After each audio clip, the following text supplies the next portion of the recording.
My name is Anna Davis and I'm Professor of Environment and Society at King's College Dublin, and I'm currently a member of the Irish Climate Change Advisory Council. So I have a long-standing interest in matters of environmental and climate justice, particularly with regards to public participation in planning. So I'm delighted to be chairing and presenting in this session today. I'm very happy that you could join us for some discussions this morning. So to kick off, why is the session needed? And more, as we've heard throughout this conference, achieving a just transition is seen as not only the right thing to do, but also essential to building public support for transformational change. While the principle of moving to a decarbonised future in a way which is just and fair, so leaving no one behind, has been widely accepted by governments internationally, what this means for the ways in which climate action is structured, implemented and evaluated is less. As Sinead Mercier notes in her recently published report for the National Economic and Social Council, we are examining transitions in progress, and there are really no ready-made templates of successful, completed transitions to a zero-carbon economy. While there's a wealth of literature on foundational principles, there are a few examples of successful transitions in practice, and no example of a region that has completed a just transition to an entirely non-fossil fuel-based system. So the aim of this session is to explore how different governments are addressing matters relating to a just transition, what different advisory councils are currently doing in this space, and to discuss what more climate change advisory councils might do to help governments better enact the just transition they rhetorically support. So initially, I want to talk about what's happening in Ireland. Then I'll pass over to Ulla Black Bentzen from Denmark and Mike Hemsley from the UK to talk us through their experiences. We'll then have time for discussion, so please do post your questions for us in the chat box on this platform as we go along. So Ulla Black Bentzen is a senior climate analyst and team leader for international affairs at the Secretariat for the Danish Council on Climate Change. She has a master's degree in economics from the University of Aarhus and more than 30 years of working experience in the field of environment, energy and climate change. She's worked on a project manager and advisor to the Danish Ministry of Environment and the Danish Energy Agency, as well as being an EU climate negotiator on the UNFCCC, and advising the Mexican government on climate change. Mike Hemsley leads the carbon budgets team for the UK's Committee on Climate Change, bringing together analysis on sectoral emissions and leading work on cross-cutting decarbonisation policy. He previously led the committee's work on power sector decarbonisation. Prior to joining the committee, Mike studied environmental technology and environmental energy policy at Imperial College London and worked in Brussels at the European Renewable Energy Council. So Ulla and Mike, you're both very welcome to this virtual session today, and I'm looking forward to learning about your activities and hearing your insights. So to kick things off, I'll begin by looking at the issue of just transition in Ireland and some of the government-led activities in this space to date. And then summarise the work commissioned by Ireland's Climate Change Council around the just transition, and finish up with some outstanding questions that we are continuing to mull over in the Council, and which we hope will be taken forward in the next iteration of Ireland's Climate Change Advisory Council in 2021. So Ireland's approach to matters of just transition has emerged in the context of international developments. In particular, actions emanating from the EU have been pivotal. The Green Deal, for example, not only aims to protect, conserve and enhance the EU's natural capital, protect the health and well-being of citizens from environment-related risks and impacts, it also clearly states that this transition must be just and inclusive. It must put people first, pay attention to the regions, industries and workers who will face the greatest challenges. And since it will bring substantial change, active public participation and confidence in this transition is paramount. For me, what is notable in this quotation is the consideration of both distributional and procedural dimensions of justice. That is, ensuring that those most impacted by changing patterns of investment and regulation are supported, which aligns with the goals of Agenda 2030 of leaving no one behind. However, it also means ensuring that procedures for transitioning to a decarbonised future are fair, open and inclusive, allowing everyone to participate. On January the 14th earlier this year, the European Commission presented the European Green Deal's new Just Transition Mechanism and the Sustainable Europe Investment Plan. The Just Transition Mechanism seeks to provide tailored finance and practical support to help workers and generate the necessary investments in regions most affected by the transition. Meanwhile, technical and advisory assistance will be provided to the EU member states through the Just Transition platform, providing a one-stop shop for those seeking access to the mechanism. Territorial just transition plans define the places in which just transition funds will be used. The identification of these territories is carried out through a dialogue with the Commission and plans to set out challenges in each territory, as well as the development needs and objectives to meet by 2030. In the context of Ireland, it is the Midlands which has been included in this, initially due to its central role in peat fuel power production. At the same time as policy statements and requirements are emerging at the EU level and governments are undertaking planning and preliminary actions, there's been considerable work in parallel by NGOs, industry and labour groups, as well as academic researchers, all trying to understand what precisely a just transition is and how to design and implement policies and practices which support it. I'm pretty sure that much of this work will be given attention in other settings throughout this conference. So I just want to focus on research that is being commissioned specifically to support policy development. And this is very much led by NESC, the organisers of this conference, and Ireland's Climate Change Advisory Council. On this slide are 4 outputs of work done by public committees and councils. And there's not time to summarise all the important insights from these documents and what they bring to the debates now, but they are publicly available from the organisation's website, so please do check them out if you're interested.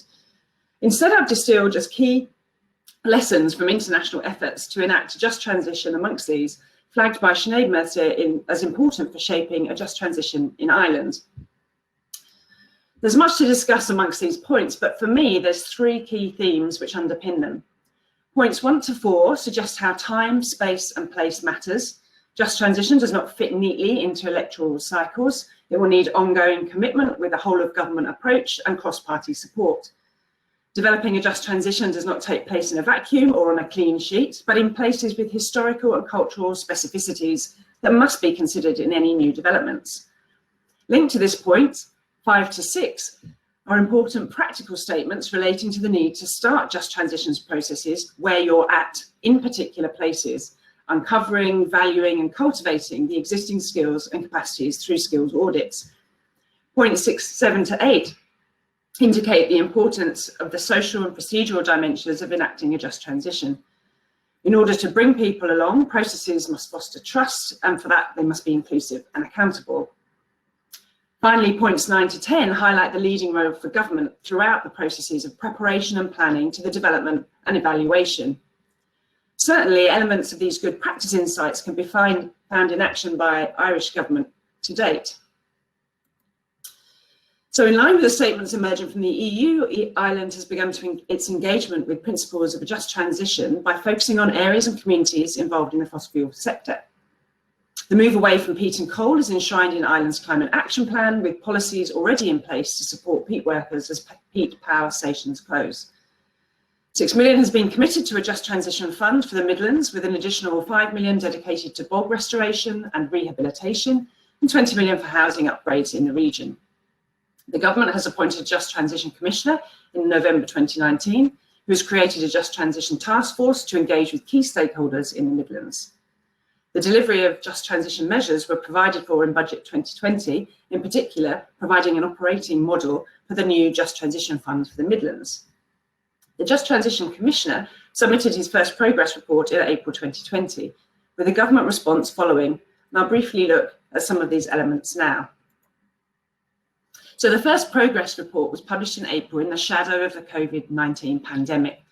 The Commissioner first makes a number of observations worth reiterating. He says, there's a dynamic voice emerging in the Midlands that wants this Just Transition project to succeed. But for this positivity to be maintained, funding must come on stream quickly. The allocation of funds must be beyond reproach, with clear lines of transparency and accountability. The report also makes some wide-ranging series of recommendations. These relate to matters of infrastructure, land and facilities, and include sectors from tourism, heritage and leisure to renewable energy. Ideas range from a centre for climate change and just transition at the heart of what was once the fossil fuel industry, to incentivising green and allied enterprises to locate in the Midlands, creating more opportunities to work within the region rather than commute to Dublin and elsewhere. Recommendations include expanding the Midlands Regional Transition Team and providing cushioning for the immediate effects of closures in the region. This all requires funding continuity and certainty, as well as enhanced cooperation and collaboration between authorities working from the local to regional to national scales. Significant work has clearly been done in a very short period of time by a small but dedicated team, but it's early days in terms of actions. And one thing that I missed in the report was concrete targets, metrics and processes for monitoring and evaluation to establish the justness of developments that will emerge on the back of the dissemination of funds through the Just Transition Fund. As required in legislation, the government has made a response to the first progress report of the Commissioner. The government's response contains both broad comments, for example, noting the importance of effective governance in the Midlands to deliver a just transition, and committing to working with relevant bodies to agree an appropriate and efficient governance arrangement for managing just transition in the Midlands region. The government also notes the agreement in February 2020 between the Secretariat of the Coal Regions in the Transition Platform and Offaly County Council on behalf of the Midlands Regional Transition Team. The response also notes that a consultation process has identified projects which will support a just transition in the Midlands around 3 priorities: employment and enterprise supports, training supports, and community transitioning supports. Provisional offers totaling 1.2 million have been made to 16 successful applicants under the 2020 fund. These offers relate to applications for less than 100,000 in funding. Applications seeking more than this are expected to be announced soon, so in late October. Successful projects include a feasibility study to scope out the development of a renewable energy technology, examining the potential of brewing artisan beers in the Midlands region using a Bord na Móna site, extending an existing biodiversity park boardwalk, and renovating a local community hall to facilitate remote working and training. While many commitments are listed in the government response, the further finance requested by the Commissioner was not forthcoming. Despite the positive progress report and responses from government, Ireland's just transition journey is in its infancy, and rather foundational issues need to be pinned down, and will certainly need to be considered by the Climate Change Advisory Council's work in 2021 onwards. Some of these issues have been flagged in recent debates in the Oireachtas Committee addressing the Climate Action and Low Carbon Development Amendment Bill 2020. Others relate to challenges around measuring, monitoring and evaluating the impact of actions under the Just Transition banner. Scrutiny of the Amendment Bill is currently underway, and during a recent session, a number of queries were raised about the absence of explicit mention of a just transition in the bill. A number of participants asked why a just transition had been left out. The response was that just transition was covered under the reference to climate justice, understood on 3 levels: global, intergenerational and national. But no definition of either climate justice or just transition were included in the bill, despite being in existence. The Mary Robinson Foundation Climate Justice definition of climate justice, for example, or the International Labour Organization on just transition, which was used in the Paris Agreement. So leaving the terms open to be used broadly has given the impression that you can have whatever you want, an instruction rather than a means of operating the idea. Others have raised concerns about the weakness of commitment to broad participation recognised as necessary for a just transition, with concerns raised about the weakness of language, such that the Minister may consult, and the rather old school nature of participation envisaged in local authority climate action plans, and with few opportunities for developing an ongoing dialogue with citizens. The need to look to an international experience was mentioned a number of times, in particular looking towards developments in Scotland and New Zealand, where there are parallels with the experience in Ireland. Finally, there's still a lot to be fleshed out regarding establishing impacts of actions seeking a just transition. So metrics for measuring impacts are required for both distributional and procedural justice. Distributional impacts may be easier to capture in some ways, but metrics for procedural justice are also required. This will require more data collection and analysis to establish whether a just transition is underway. Transparency and accountability will be essential, and all of this requires ongoing investment and resources. So to conclude, the world is a different place today than it was when Ireland's Just Transition Commissioner was appointed, and developments began to emerge in the Midlands. But there are lessons from COVID that are pertinent to enacting a just transition: the importance of expertise and trust, and indeed trust in expertise, the centrality of action and collaboration, and the possibilities for actions to create multiple wins for health, well-being, nature and climate. Certainly, the territorial focus to support distributive justice in the Midlands is a start, but it alone will be insufficient to achieve a just transition for Ireland alone. It's important to ensure that all climate change policies, not only those pertaining to fossil fuel industries, should be designed and implemented to support a just transition. Given the contribution of agriculture to Ireland's economy and carbon emissions, for example, it will be necessary to give serious consideration to just how just transition in this sector might be best implemented. Attention to broader procedural and perhaps even restorative justice elements will also be needed. Clearly, implementation, monitoring and evaluation of just transition actions will be key. And this leads to my final point and a key driver behind these sessions. While there can be no existing blueprint for just transition in Ireland, can we learn from other countries' experiences and approaches? So on that note, I'd like to thank and welcome the other panelists, Ulla and Mike, once again, and open the floor first to Ulla, Senior Climate Analyst and Team Leader for International Affairs at the Secretariat of the Danish Council on Climate Change. And just a quick reminder, please do post your questions for panelists on the platform so we can address them in the Q&A session after Ulla and Mike have spoken. So I'm just going to stop sharing my screen slides now. And Ulla, I think, are you doing your own slides or was Claire going to do those? I think Megan was going to help me. Okay, great. Okay, thanks, Ulla, and you're on work away. There you go. Thank you. I'd like to start by thanking you, Anna, and also thank you very much to our Irish hosts for the invitation to present at this important session. And good morning to everybody. Next, please. I'd like to start by, next, please. I'd like to start by presenting the Danish Council on Climate Change. It's an independent council. Megan, can you please change the slide? No, there was another slide before that with a picture of our council. Maybe I should do my own slides. One back, please, Megan.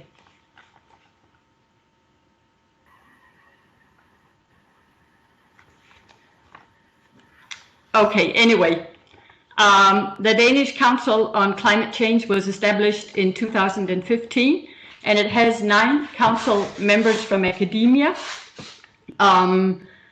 And the council is supported by a secretariat where I come from with about, I think we're 22 people today. The role of the council is to monitor progress towards our national and international climate obligations, and also to provide impartial advice on how best to meet our climate goals. Yeah, here you have the picture of our council members. Next, please. And next is just a brief overview of my presentation today. The overall objective is to present our approach to just transition. And then I'll give you an overview of the Danish climate goals and the status of where we stand today. Megan, I don't think this works very well. Please take the next, please. I don't know, is it better that I share my own screen? It's quite simple to share. Have you done it? Yeah, I think yeah, well, I haven't done it on this platform, but I could probably... I think it's working for everybody else. Can everybody else see when I switch the slide? It says that slide? screen share is not supported for this browser. That's my problem. Okay, I think there might be a little bit I think, of internet Megan, connection on please your side. go ahead, and we're on the overview of my presentation now. Yeah, perfect. I think everyone else can see when I switch your slides, Ulla. I think there might be a problem with your internet connection. So I am following when you speak. It just might be a little bit delayed on your side. Megan, are you there? Yeah, can you hear me okay?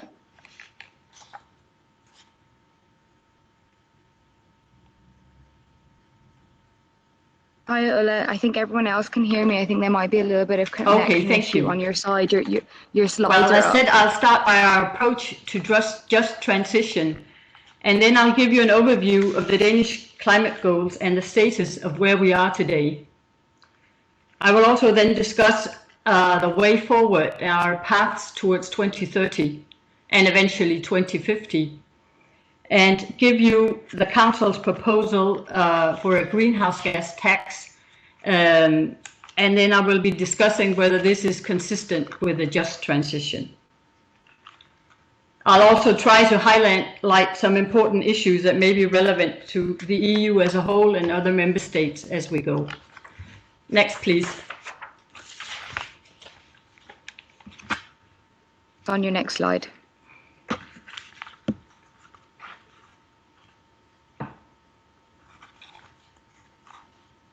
Megan, please go to the next slide. Yeah, we're on your next slide, Ulla. I think there's a bit of internet connection on your side that's delaying the slides being shown to you. Okay, then I'll just be patient. Well, in June this year, Denmark passed a new climate act containing our targets of reducing greenhouse gas emissions by 70% by 2030 compared to 1990 levels, and going to net zero emissions no later than 2050. Last year, the Danish Council on Climate Change made an analysis of what Denmark's fair share of global emissions are if we are to limit temperature increase to 1.5 degrees, as said in the Paris Agreement. There are, of course, different ways of determining what is a fair share of global emissions, but if based on equal emission rights, the Danish climate goals are fairly consistent with our fair share. The Danish government is mindful that the green transition must be just, and therefore the Climate Act contains a number of principles that guide the transition. As stated already in paragraph 1, Denmark wants to be a pioneer and an example for other countries. And to do so, we have to show that the ambitious goals can be met as cost effectively as possible, considering at the same time competitiveness, public budgets, employment, and the social balance. Thank you. Also, the Act includes that Denmark has to reduce emissions globally and have to make an international strategy to do so, including, for example, climate finance for other countries, transfer of technology and know-how, export of wind energy, consumption of less carbon intensive goods, etc. So this is altogether the Danish approach to a just transition. Next, please.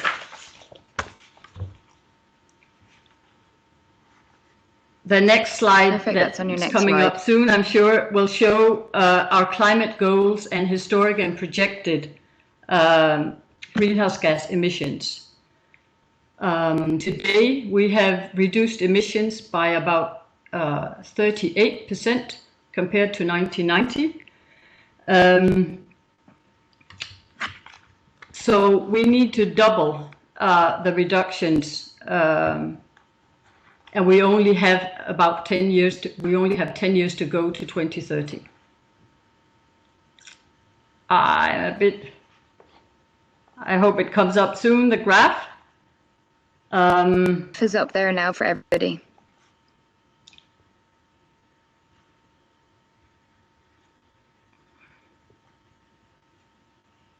Well, yeah, Ulla, the graph is up for everybody. I'm not sure if you can hear me properly or if it's delayed as well, but the graph is up. The graph is up. Okay, not on my screen, but that's fine. So considerable reductions have already been agreed and will take us to 50% reduction by 2030. with the current policies. And this is according to our latest business as usual projection. But as you can also see, there's a challenge. We lack 20 million tons in 2030, and that's quite a lot. It's a big challenge because many low-hanging fruits have already been picked in Denmark. As we also heard yesterday, is the situation in Scotland, and I'm sure in many other regions and countries. The challenge may seem unrealistic, but we believe it's possible. Despite Corona, there is still a strong political support for our climate goals in Denmark. And in economic terms, the cost of meeting our 2030 goal is less than 1% of GDP in 2030. Next, please.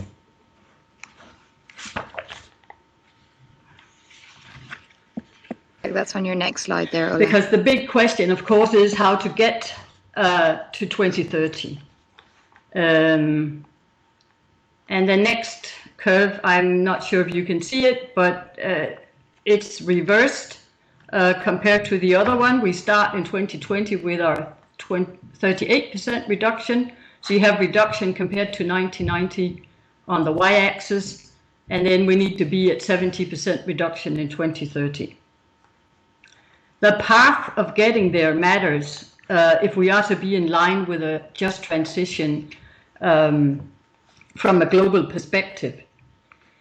In Denmark, we don't have a carbon budget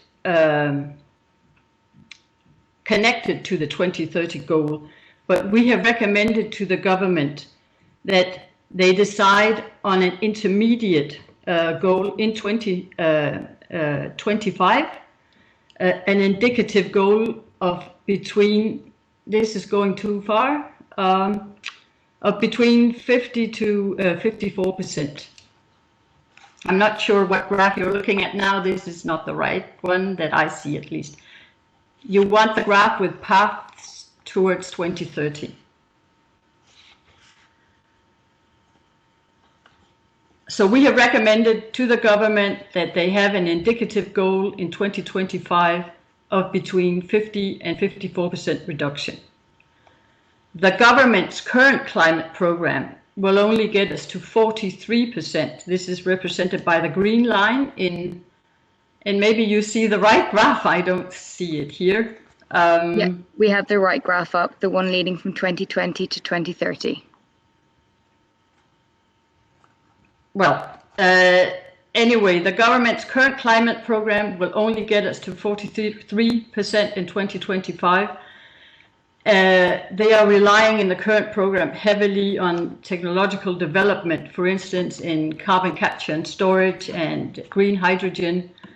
In Denmark, we've said that the government's current program is that they're using a hockey stick because most reduction is taking place at the very end of the period. But more needs to be done in the short run.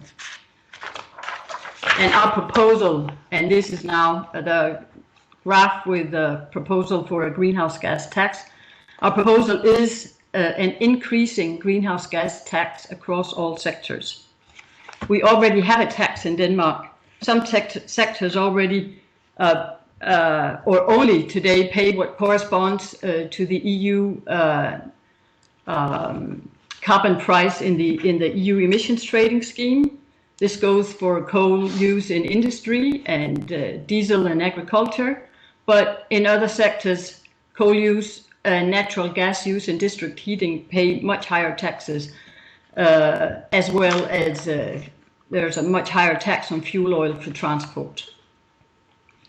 Our proposal is to introduce a general tax across all sectors that gradually increases up to a level in 2030 that is consistent with our 70% goal.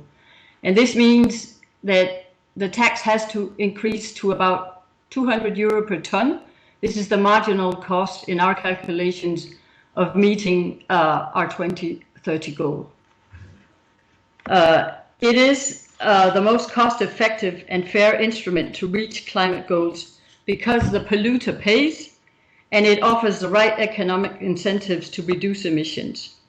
And it also spurs demand-driven innovation. A tax can, of course, be introduced more slowly in times of crisis, like the current corona pandemic. The important thing to announce it, and so that households and companies can start reacting.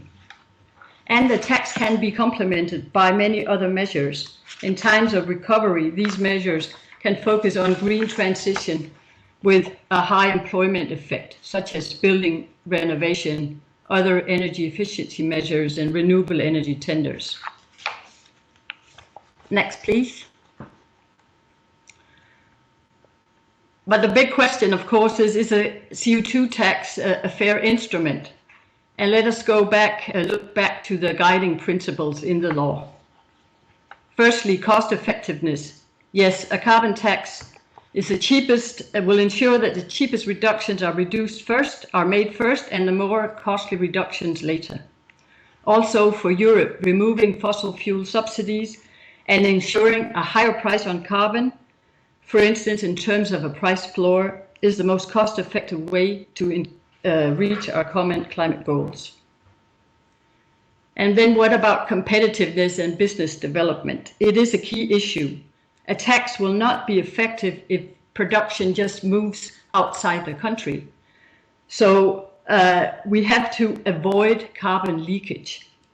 And this can be done by a fee-based or a border carbon adjustment scheme that takes into account carbon leakage, and also can be combined by a tax on consumption and on the carbon content of imports. This is very similar to the border carbon adjustment proposed by the Commission. And without this adjustment, the tax will not be fair for Danish or European businesses, and global emissions will not be reduced as much. A tax is clearly compatible with healthy public budgets. That's evident. In terms of employment, our proposal for a tax combined with a border carbon adjustment will make sure that production and jobs stay in Denmark. So competitiveness, business development, and employment goes hand in hand. But of course, in Denmark, some jobs will inevitably disappear, for example, in the oil industry, and new jobs will be created in renewable energy. This we have already seen in Denmark, where offshore jobs in the oil industry have been replaced by offshore jobs in wind industry. And funds can be set aside for re-education of workforce and for creating new job opportunities in vulnerable regions, just as we heard Anna talk about before. Finally, also social balance can be maintained. The tax revenue can be transferred back to the most affected parts of the population, either via lump sum transfers or reducing income taxes. So next is my last slide. And it will show two important movements that affect politicians today. The Gilets jaunes, or Yellow Vest movement in France, and Fridays for Future movements that started in Sweden and has passed all over the world, also very much to Copenhagen. So far, the government has been reluctant to increase the Danish carbon tax, and they refer partly to the Yellow Vest movement in France, where President Macron in 2018 announced an increase in fuel taxes. I'm sure you can all remember that. But in Denmark, they also have to pay attention to the green movement, and there's very strong public support for climate action now, not least from the younger parts of the population. In the coming months, a green tax reform will be negotiated in Denmark, and we will be negotiating also an indicative 2025 target and additional measures to reach our 70% goal. It is our conclusion that we all need to step up climate action, and that a carbon tax that reflects the true cost of climate change is probably the most just instrument to regulate climate emissions when implemented in the right way and complemented by measures to reduce carbon leakage and social effects. Cost effectiveness and just transition is key for persuading others to take action. So by this, I'd like to thank you all for your attention, and do feel free to consult our website for more details. And now I'll give the panel floor back to you, Anna. Thank you. Thank you. Oh, that was fascinating, really interesting. And there are loads of questions coming in through the chat box, but I think we'll do all the presentations first, and then we'll do the Q&A together, if that's okay, just to make sure we have time for everything. So thanks very much. Really fascinating. We'll come back to you, particularly on the carbon tax, I'm sure. So now I'd like to welcome Mike Hemsley. Thanks very much for joining us, Mike. Mike leads the carbon budgets team for the UK's Committee on Climate Change. So thank you for being with us today, Mike. I'm sure everyone is so busy at the moment, and it's great that you're here to provide different perspectives. And we're going to learn a lot, I'm sure, from your presentation. So please work away. Great. Thank you very much for having me, Anna, and good morning to everyone there. Yeah, I'm actually in the midst of writing our Just Transition recommendations as part of our latest report to UK government and parliament. So this is a very good time to hear what others are doing and to get my thoughts in order a bit as well. So thanks to Ulla and Anna for the interesting presentation so far as well. Megan, if you can just go into the next slide, there's an overview of what I'm going to go through today. But first of all, it's always useful to introduce who the UK Committee on Climate Change is. So I'll start with that, then look at the context we have in the UK for a just transition, how we think we can assess this transition, and then what we think you can do about it as well. So Megan, if you could move on to the next slide, please. So the Climate Change Act was established in law in 2008, and that's what set up my organization, the Committee on Climate Change. But it also did a few things, and let me just take you through those things now. So first of all, it established a goal, which is a long-term emissions reduction target. That's set for 2050. Back in 2008, that was set at an 80% reduction on 1990 levels. And then as of last year, this is now 100% reduction, so a net zero target for all greenhouse gases.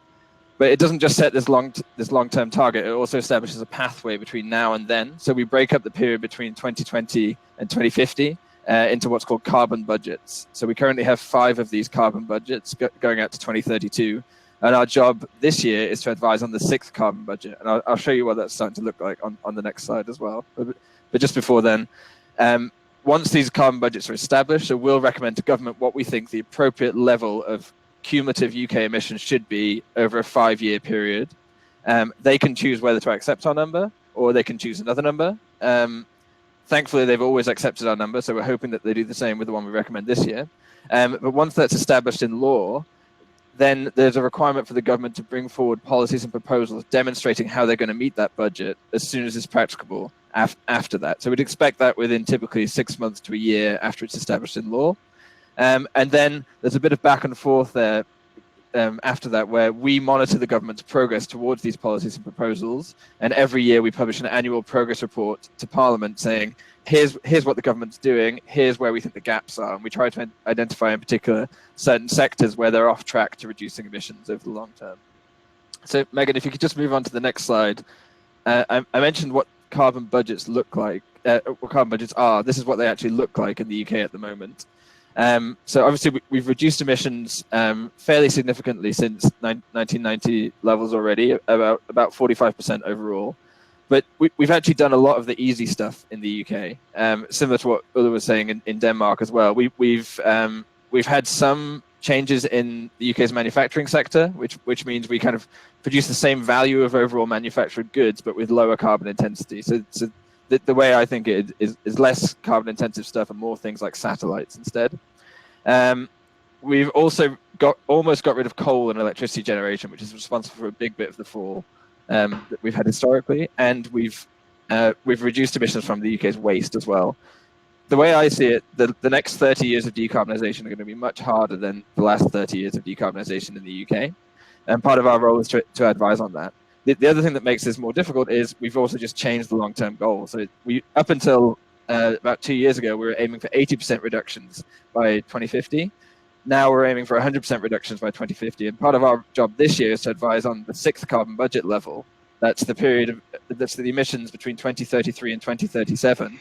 And in all likelihood, we're going to recommend something around which looks like an 80% reduction in emissions by 2035 instead of 2050 here. So we're really getting to rapid emissions reductions in the UK, and we think that is the right path for the UK to be reaching this overall goal of net zero emissions overall.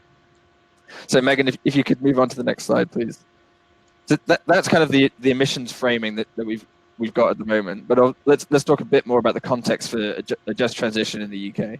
So actually, we do have a mandate under the Climate Change Act to consider the cost effectiveness of the pathway, competitiveness issues on UK businesses, and impacts on vulnerable people in the UK, particularly people who are fuel poor, so spend a disproportionate amount of their income on things like energy. But we tried to recognise this in our recommendations to government about a net zero target last year, saying that we think the transition must be fair for it to work, but it must also be perceived to be fair. And those are probably two slightly separate issues. And to some extent, we recognise that we probably aren't the best people to advise on the fairness of this transition. So we recommended that the UK's Treasury conducts a review into how net zero can be fairly funded, how this transition can be fairly funded. And they accepted that, and that's ongoing now at the moment. Actually, we're expecting their interim report fairly soon. But just a few other bits. We're looking to take these recommendations further this year as part of the Sixth Carbon Budget work. Just a few other bits of relevant context. So obviously we've had COVID-19, and there's already disproportionate impacts on certain groups of people. People like me and you can continue to work from home and join a presentation like this. There's currently about 8 million people in the UK on the UK's furlough scheme, and who knows what jobs and employment might look like for them in a month, in a few months, in a year, things like that. These impacts have been disproportionately felt already. And I think that's worth reminding ourselves about when thinking about how some of the impacts of net zero might translate through to different people as well. I think it's also worth reminding ourselves that actually we probably haven't done a very good job on transitions in the past in the UK. And there's two examples I want to point to there. One is the move away from coal mining in the UK that happened in the 70s and 80s. To some extent, it's been recognized that the UK has tried to provide something new for these communities to do, particularly work-wise, instead of coal mining. But it's also recognized that unemployment remains higher in those areas than it does in other areas of the UK. Relative income hasn't increased as much in those areas as it has in other parts of the UK. And where there have been new jobs created, they haven't been as well paid as the jobs that were on offer previously as well. So that's certainly not a just transition in our eyes. And I think that's worth reminding ourselves of. A more recent example is the UK's program of renewable subsidies over the last decade. We've gone from renewables being a very small overall percentage of our electricity generation mix to over 30% of the mix today. And that's largely been driven by a program of renewable subsidies in the UK, which means that UK energy bill payers currently pay around £10 billion a year to support renewable projects overall. But actually, putting these costs onto energy bill payers isn't necessarily the fairest means of distributing these costs, because energy is an essential service. People need to use it, and there's a wide evidence base already suggesting that this disproportionately affects low-income households who pay a proportionally higher share of policy costs for low-carbon goods compared to higher-income households. So obviously that's not just either. But another thing to flag is that there have been subsidies available for households to, say, install solar panels on their roofs in the UK as well. But that's disproportionately benefited households who have the capital available to invest in this up front, and we haven't seen the same kind of projects available to the same extent in things like social housing. But what you've had is people who can afford it put solar panels on their roofs, and they probably half the amount of policy cost that they need to pay overall because they're halving their electricity consumption. But the people who actually need to pay for this are the people who can't afford to put solar panels on their roofs, and they pay a disproportionate amount of their income there. So again, lessons to be learned there. And then just the other relevant bit of context is we've recently just gone through a program called the Climate Assembly in the UK, which I believe is similar to something that's happened in Ireland over the last couple of years. And they've deliberated around the UK's net zero goal and how best to achieve it. And one of their key overarching recommendations was the need for fairness and the need for actual fairness to be part of the policy design package in order for this whole transition to succeed. And I think that's something that we recognize as an organization as well. But Megan, if you can go on to the next slide, please.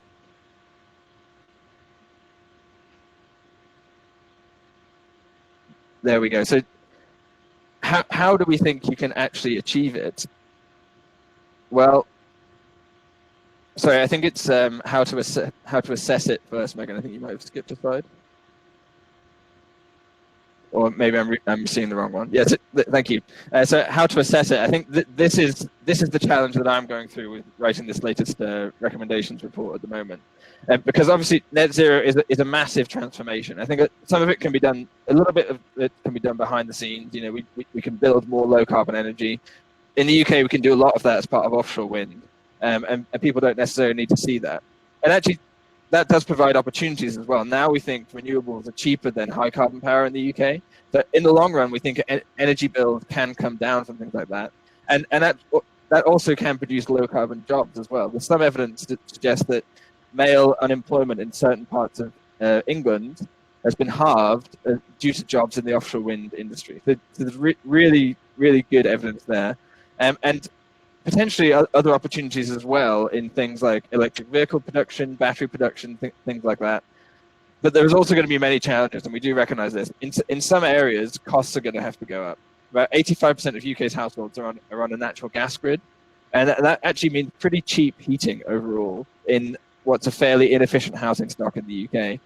In order to make that low carbon and to reduce those emissions towards zero by 2050, we think you need to improve energy efficiency, and you need to install low carbon heat in those homes, which is likely to be electrified heat in the form of a heat pump. That currently looks quite a bit more expensive than the high carbon version of heating there.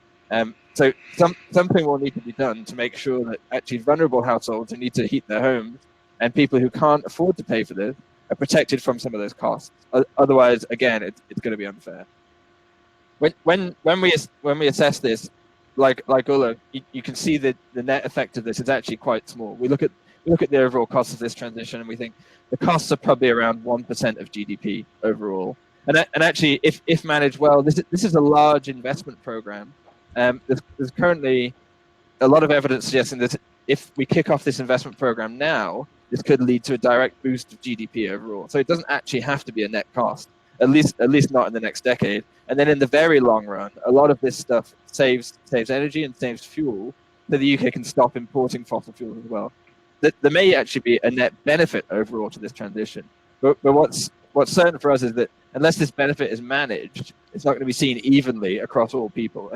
And we try to assess this for not just people, but excuse me, for workers, consumers, and regions across the UK as well, because these are all likely to have different effects. For example, for people, a lot of the benefits here are going to be in specific areas.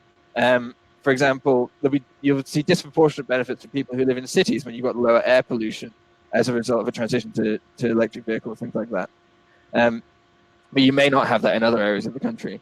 For workers, yes, there will be some positive benefits. Some evidence suggests that this could be a net increase in jobs of around 300,000 jobs throughout the transition. But what's also for sure is that some jobs are going to have to change. High carbon jobs, particularly oil and gas extraction, distribution, processing, and refining, do no longer look completely viable by 2050. So, and those are clustered in industrial areas around the UK.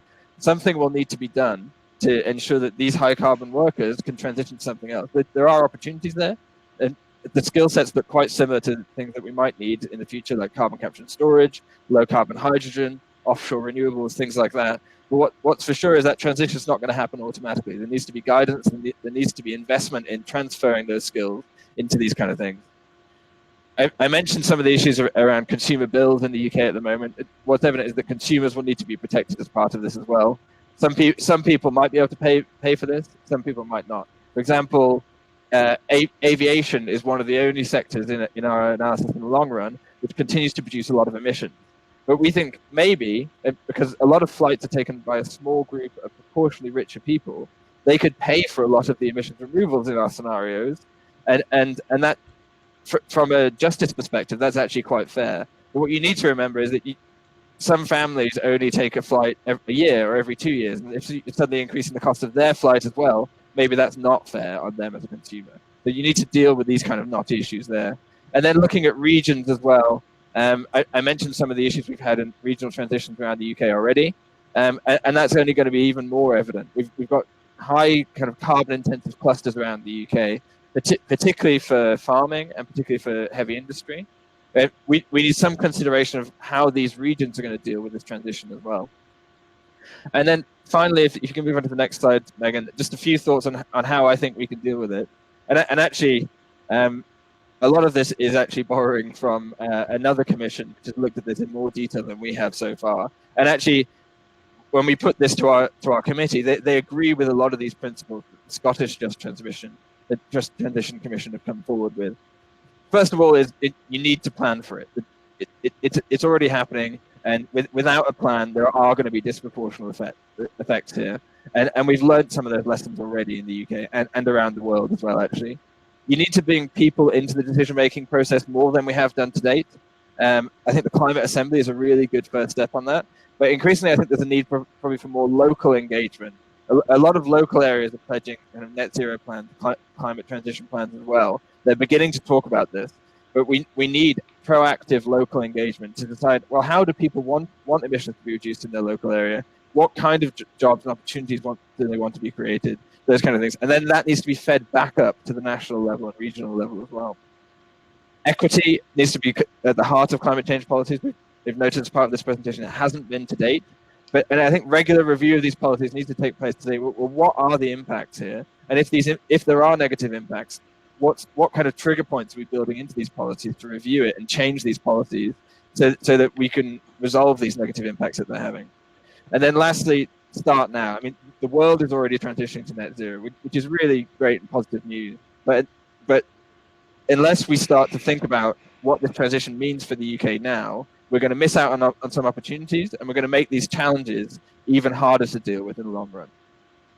And then lastly, just to conclude, we're really hoping that the UK Treasury come forward with a clear and detailed plan which looks at this over the next few months. They should have an interim report coming out soon, and then a final report next year. I think we recognise that we don't control the funding levers, and we probably don't have as good an assessment over how this can be fairly funded in the long run. So we think the Treasury's review is going to be a really good start there.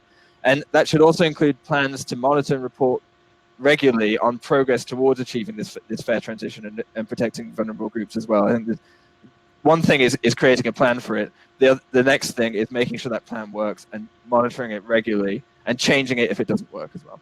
And I'll leave it there. Thanks very much.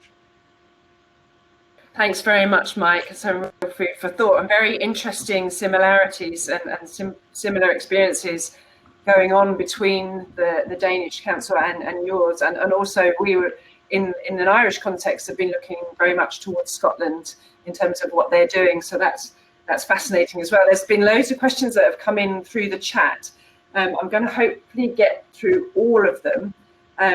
But I think I'd like to start with one which was addressed to both of you, if I can find it again, in the chat box here. And now I've lost it. I had it. I was on top of all these questions, and here it goes. So this is a question from Michael Ewing, and I'm starting with it because it's addressed to both Ulla and yourself, Mike. And he has a question about carbon reduction in both contexts, so Denmark and the UK. So is there a sense of which the carbon reduction has been displaced by high carbon industries moving to other locations overseas, China, etc.? Is that something that you've seen or you've monitored in your context? Mike, would you like to kick off? Yeah, sure. I can start that, and this is something that we're worried about, and increasingly we're asked to look at as well. So we do now report on what's going on with the UK's consumption emissions overall as well. To some extent, we do import more goods from China now than we did back in 1990, and this is therefore responsible for some offshoring of our emissions. But actually, those consumption emissions have also decreased since 1990. I believe that the decrease is something like 20% compared to more like 45-50% in UK territorial emissions. So it is less of a decrease, but increasingly it's something we think we can probably do more about. And actually we think we should do more about because it's not viable for the UK to transition to net zero emissions domestically without taking these things into account. I think that there are options on the table here. Product standards can be one option. Border tariff adjustments can be another there. The other thing we're doing is, like I said, monitoring this a bit more closely. And actually, for the first time, we're managing to project these emissions forward and say, well, how much more do we think these add overall to the UK's footprint by 2050? At the moment, we think it's an additional, say, 40% on top of UK territorial emissions. But actually, we think that can reduce probably 70% by 2050, something like that. And that should be encouraged by the UK as well, by the kind of policies that I mentioned earlier.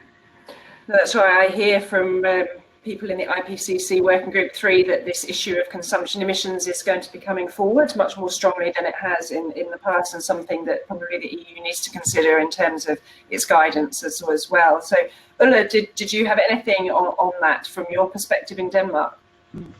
Yes, definitely. It's something that is very much also on top of the Danish agenda.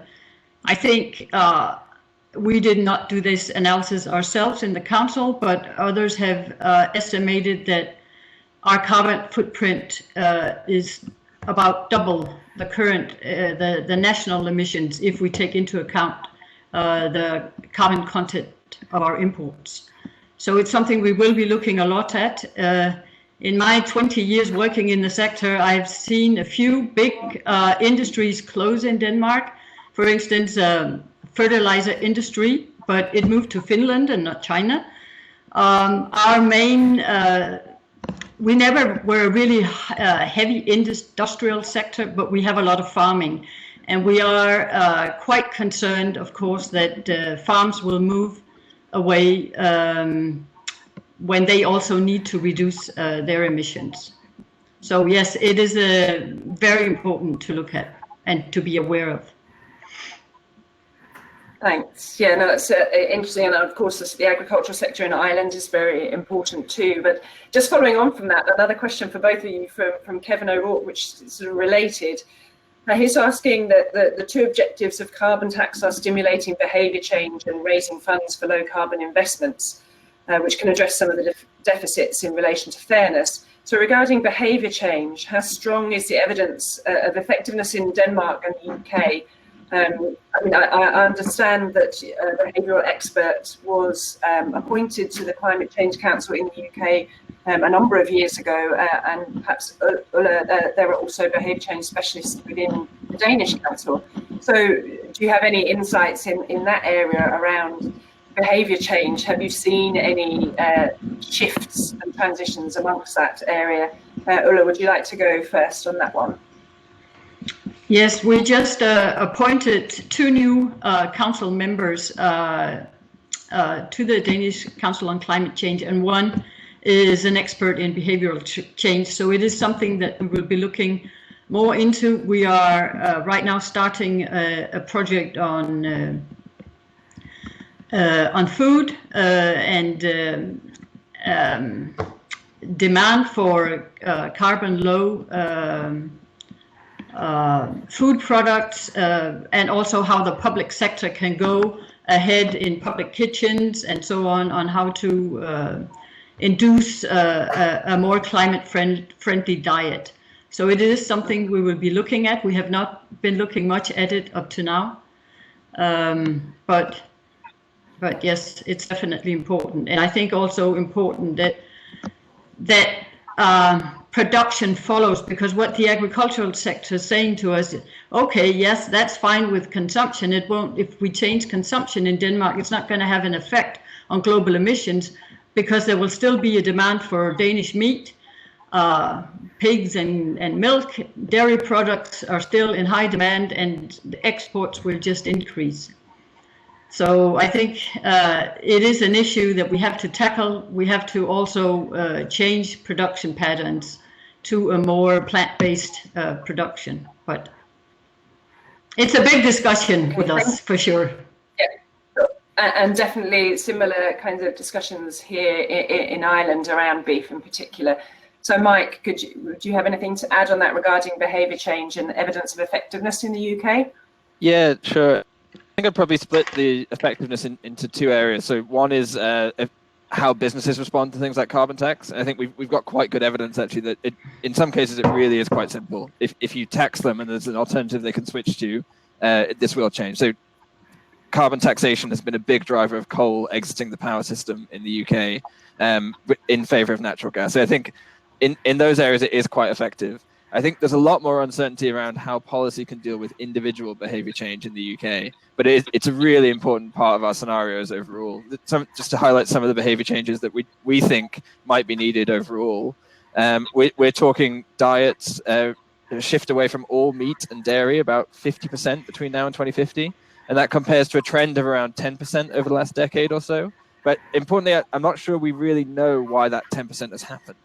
And I'm not sure we really know how to accelerate that 10% to turn it into 50, or is that something will happen anyway?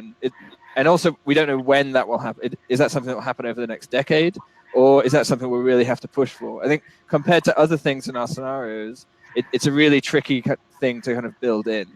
That's one of them. Attitudes to aviation, again, that's something that could change quite dramatically. And we do have a limit on that in our scenarios as well. And also think attitudes to walking, cycling, and public transport.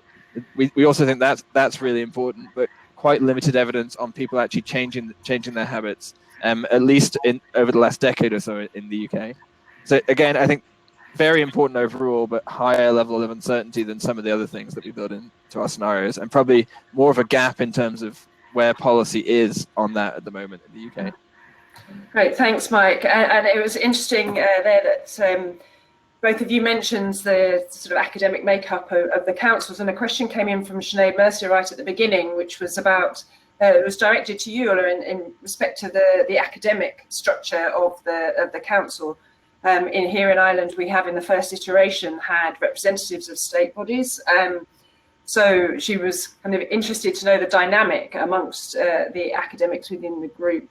And following on from that, how does the council in the Danish context balance cost effectiveness and competitiveness with climate justice, just transition? That's a really big question, but if you have any thoughts on that, and then you can be preparing, Mike, for your response. Yeah, as I said, it's really important to look at this. It's very important to look at carbon leakage. Some industries produce mainly for the domestic market, but many industries, especially in Denmark with a small open economy, have large exports. So we need to have a border carbon adjustment. We need to tax the carbon content of our imports, and we can give a reduction in the tax paid, for instance, by the cement industry, according to the leakage rate. And then at the same time, put a tax on the import of cement. So this would be a way of maintaining jobs and production in Denmark. Of course, we need to find out whether this is completely compatible with EU and WTO rules, but it's crucial for a tax to work effectively. Otherwise, production is just moving abroad. Okay, thanks. And Mike, over to you then in terms of this balance between cost effectiveness and a just transition.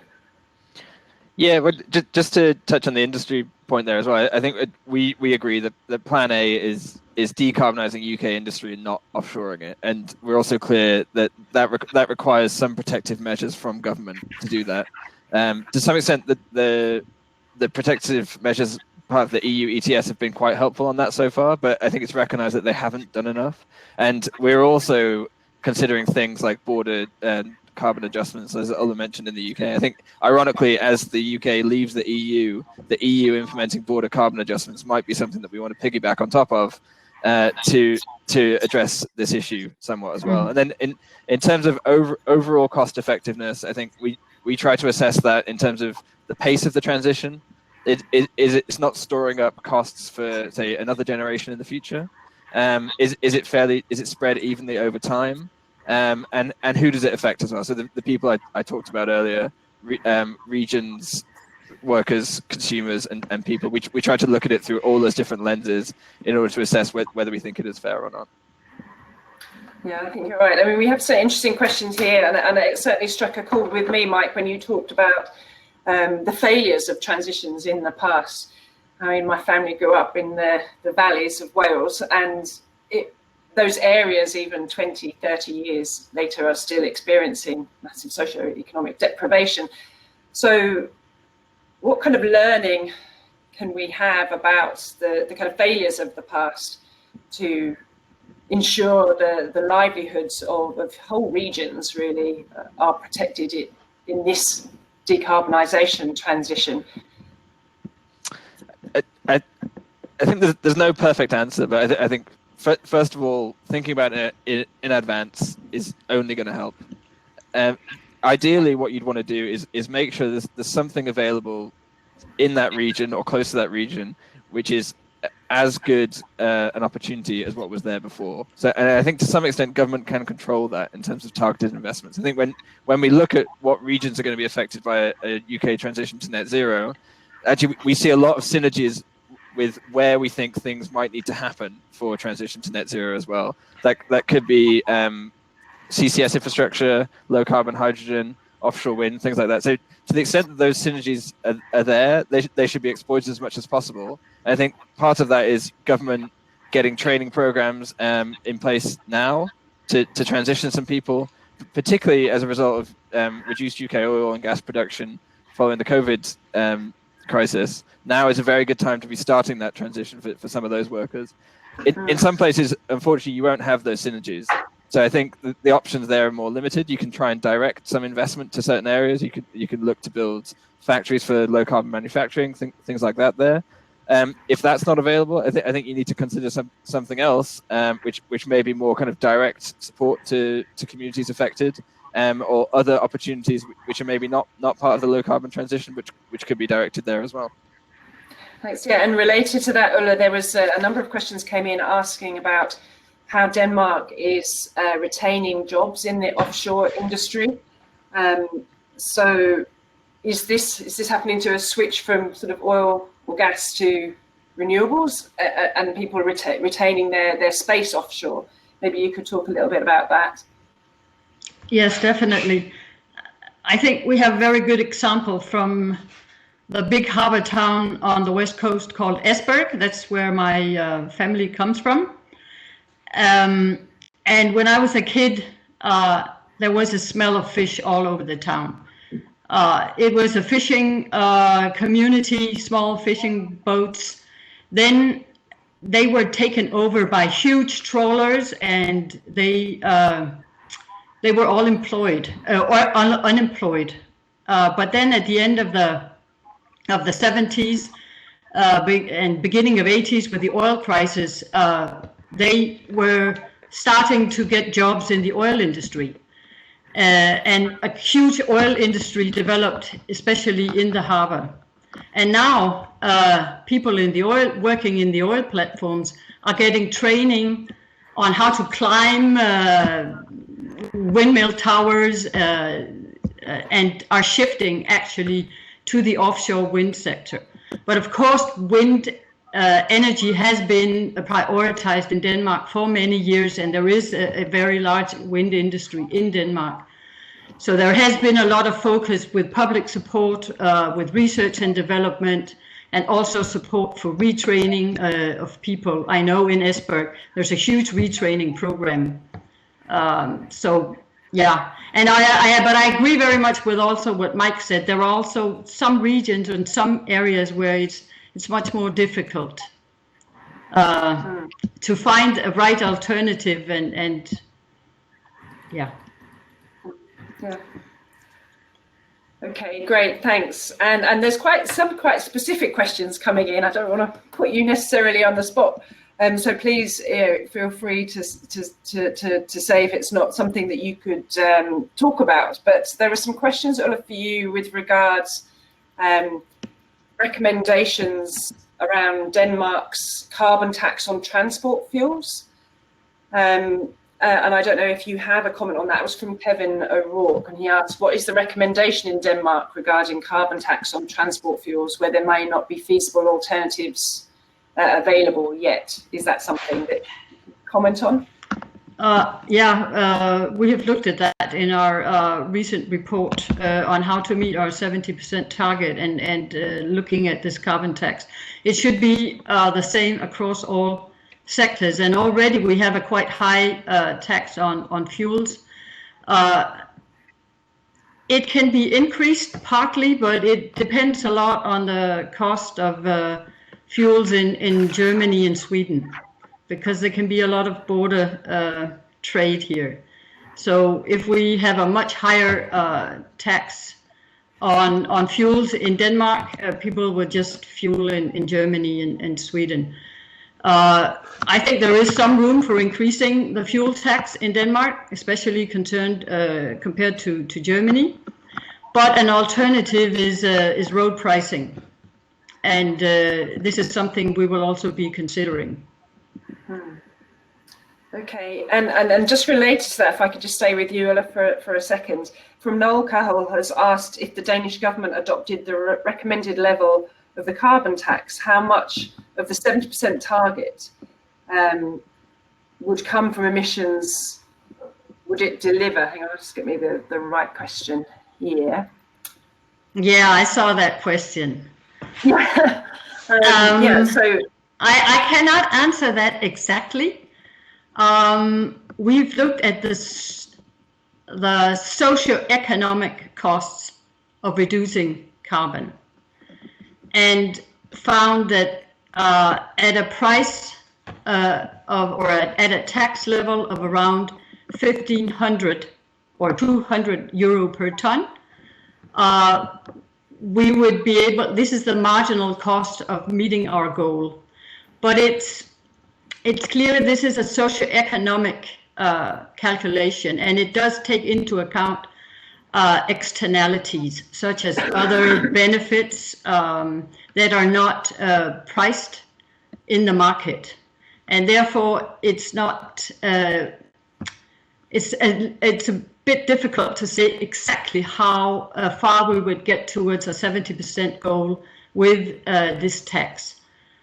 So we believe we do have to complement it by other measures. For instance, energy efficiency in industry, where if the fuel is not a main cost, then even if there was a very high price on carbon, it may not save the company as much, and it may not be as prioritized. So therefore, there would be a need for additional measures to show the company that you can actually save. It's also a question of what is the payback time that they require. So it's a complicated question, and I can't tell you exactly how far we would get, but I'm sure we would get quite far with a 200 euro per ton tax. A lot of the measures would be beneficial, including CCS. We could do CCS at that price. We can do CCS on our waste incineration plants, on the cement plant, on biogas plants, and so on.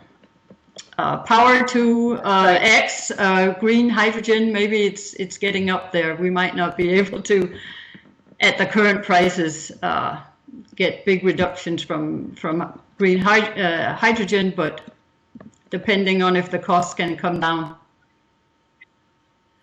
That's great, thanks, Ulla. And now moving over to you, Mike, I have a question from Jean, who's asking you whether you see the process element of just transition as part of the Climate Change Council's brief, or does it lie with another body? I mean, I think this probably relates to your discussion around the Treasury, around fair funding of the just transition or the net zero emission goal.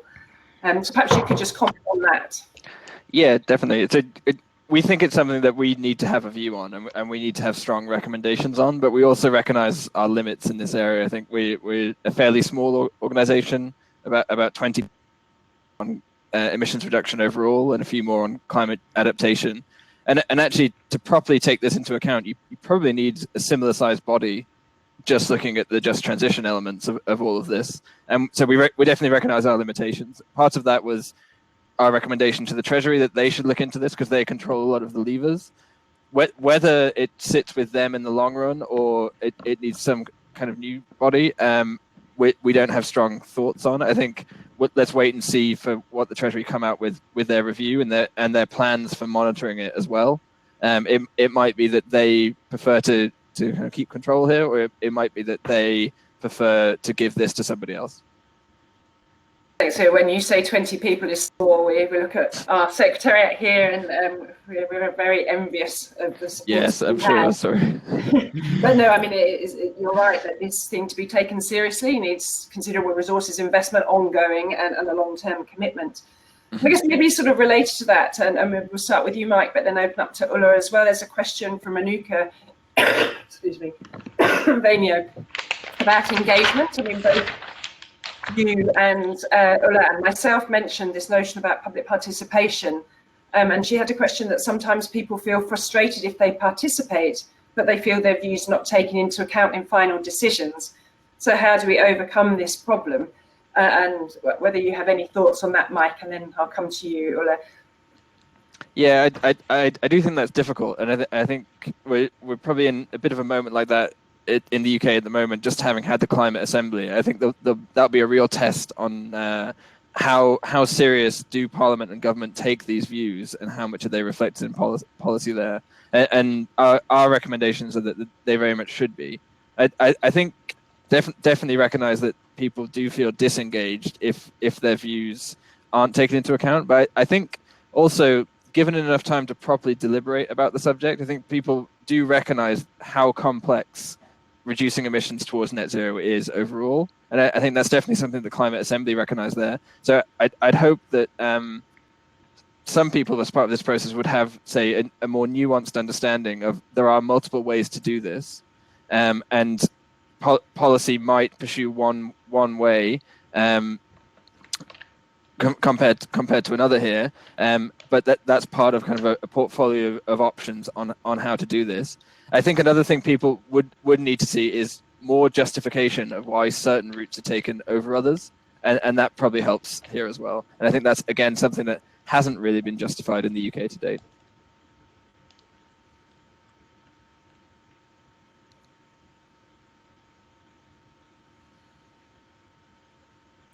Anna, I didn't think we could hear you for that last. There you go. I was trying to stop you hearing me sniffling and coughing here. But, fair enough. Sorry about that, Ulla. Do you have any thoughts on that question about engagement and the problems around potential disaffection if engagement doesn't lead to the outcomes of some sectors? Yes, I think it is very important to listen. In Denmark, the government last year established 13 climate partnerships with 13 different sectors of the economy, agriculture, different industry branches, buildings, transport, offshore or maritime. So these partnerships all got the mandate or the job to propose to the government what they thought should be done within their sector. And they came up all with loads of recommendations, and the government is taking them in now one by one has asked what are the 3 most important recommendations in your sector that we need to look at. They are looking again at additional measures now to be implemented. In terms of the general population, there is the possibility of what we call a borgerting, that you can propose a certain proposal to the government directly.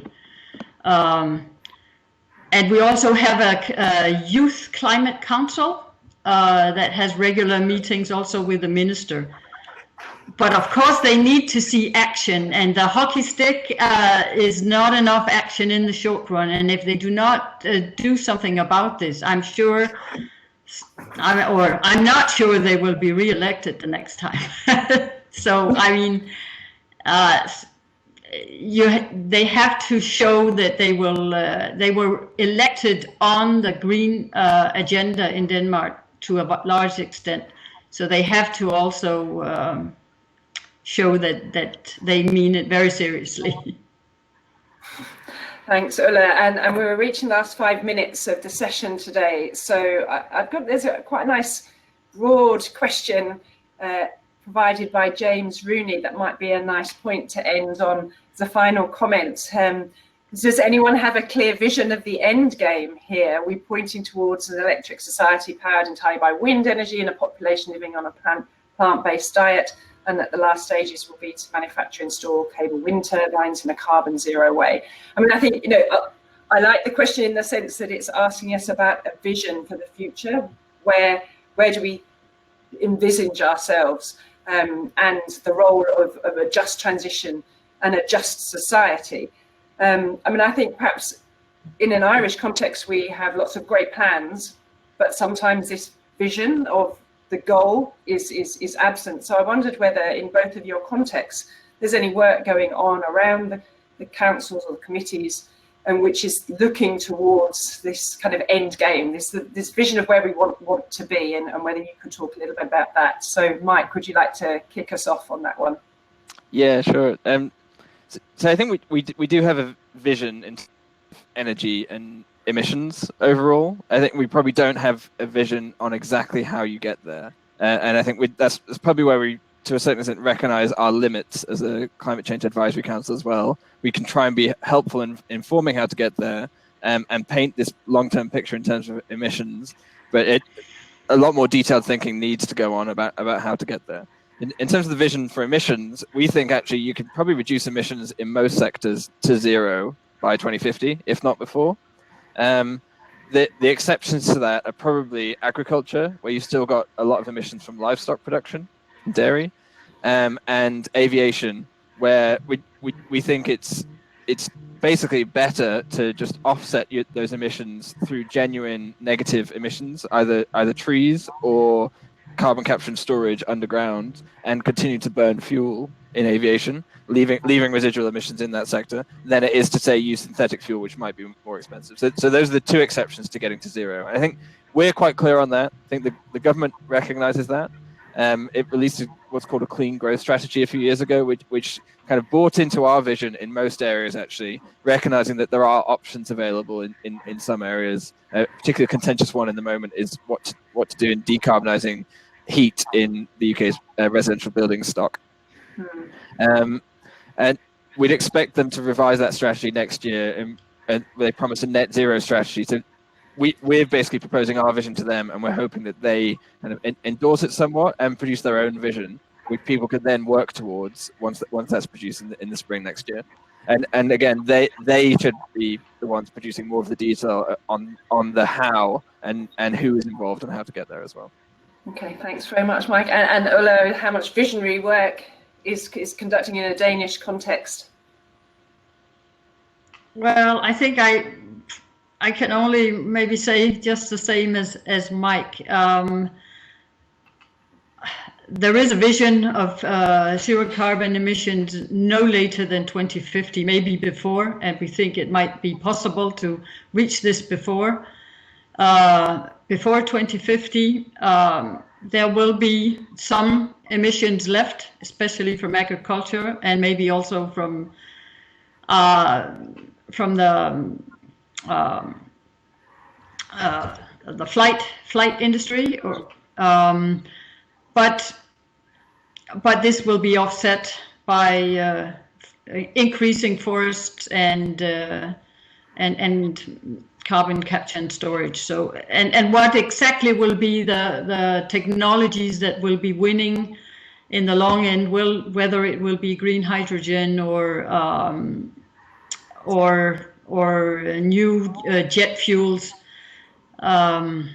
It's difficult to say, but in terms of already in 2030, we will have the decarbonized energy sector, with oil and natural gas phased out from district heating and coal phased out from electricity production. And and looking more and more into electrification also of the transport sector. But we are not the technology leaders here. We're depending on the rest of the world.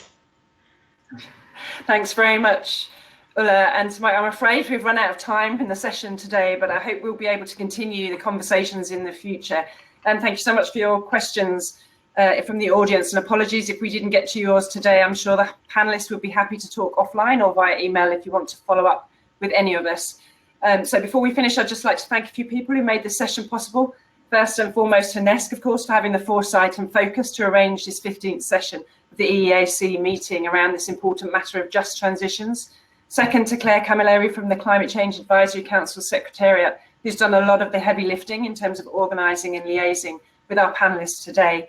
And last but not least, to our panellists who've given their time and shared their expertise with us today, Ulla and Mike. Thank you very much, and I hope you have a good rest of the day. So thank you very much.